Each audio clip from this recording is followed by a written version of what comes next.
What's going on, guys? Evan the Elder Scrolls Legends enthusiast here, bringing you an Elder Scrolls Legend gameplay commentary. Really quick upload this time, just showing how to get the Prophet title, the easiest method in my opinion. So, after my tests, and I think the requirements for this title are you must break all 5 ruins, and all 5 of them must proc the prophecy bonus, and you must play them with the prophecy bonus. You can't put them to hand, and you must win the game. I'm unsure if you can do it against expert AI or any of the practice matches, but I know you can do it in story and in verses. So I think story is the best bet, and I think chapter 10 is probably the quickest and the easiest because the CPU is fairly aggressive in chapter 10, so he'll break through all 5 of your ruins quickly while still being easy enough to beat, so you don't have to risk like losing the match. So I'm gonna jump right into it. Give you the blow by blow. So of course, you basically don't want to try to contest his aggression, that is the CPU's. So my best bet is to basically throw cards in the lane opposite of where he starts. So it's just important to don't fall so far behind you're not in a position to win or to stabilize the board after all your ruins are broken. So it might take you a couple tries. I got a first try because I'm lucky. Things went pretty well for me, but it's against the story, so it's not necessarily like a high stress situation. So thankfully the CPU will decide not to trade into my cut purse for a while, letting me set up a near lethal. Now the issue with the werebat is you don't necessarily want to use drain effects or any sort of life game effects until you're ready to win the game or to stabilize the board, because you need to proc all 5 ruins. I'm unsure if every card in your deck needs to have prophecy. I do not believe so, but that certainly makes it easier. And so having a decent collection of all prophecy cards is helpful to make sure that you never miss a rune proc. So once again, we need to attack with the bat because we wanted to maintain, or rather minimize the life gain. Okay, so drops the bile, the 9-1. That's excellent for us. That's exactly what we want to see. More cut purse action here. Getting set up to win the match here on the back end if need be. So once again, we need to avoid the left lane where the CPU is focusing its efforts because we need to proc all our ruins. And so cut purse. Now this could have been frustrating if the CPU had elected to trade.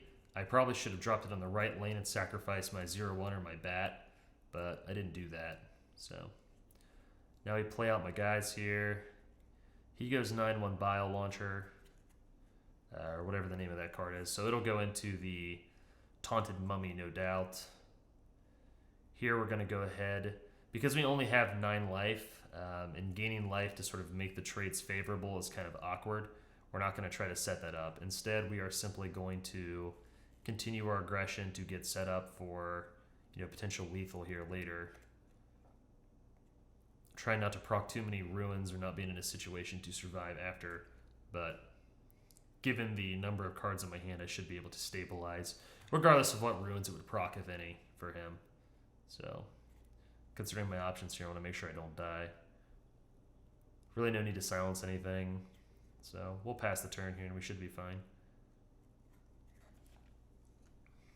So another Spriggan. At this point, he's going into the shadow lane because from the CPU's perspective, he's lost. Perfect. Procs the last prophecy.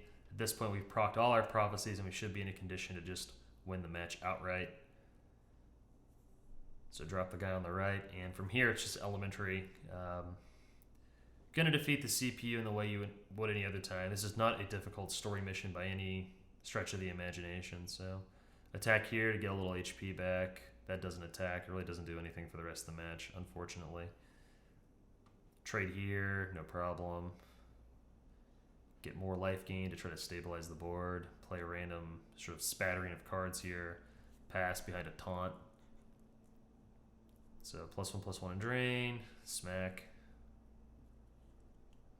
So at that point, that's a pretty big creature, of course, because as it gains HP, rather as you gain HP, the card gets bigger. So I was actually thinking, like, am I actually going to lose here? Because once again, you have to deliberately let yourself fall behind on board unless you want to try to get this title organically. But I think that getting it organically would actually be a lot more work. So going to trade off here.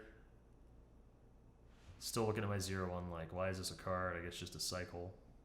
Smack here, gain a little HP. Cut purse keeps getting bigger. Then it's all about sort of taunting up and just staying alive here. towards the end of the match. Should have a lethal swing in next turn, so just have to stall for a little bit. So you're going to drop the Black Sap Protector here. It's a taunt. And at this point, we pretty much have it. Nothing else can really go wrong. The taunt will sort of hold the line. Got 11 HP. He's not in a position to kill me. The CPU, of course, will gain some life here and there. You know, nothing too major. And throws down a lot of like respectable cards here, but we're barreling towards the lethal here, so not a huge deal. And of course, the Ransack seals the deal. We had enough taunts that we could have lasted another turn if need be, so we're never really in any danger. Smack, smack, smack. Then Ransack for the win.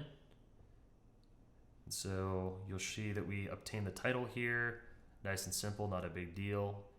I'm sure this has been discovered here, but at the time this video was uploaded, this was sort of contested on how you had to get it. So thanks for watching. I'll see everyone next time.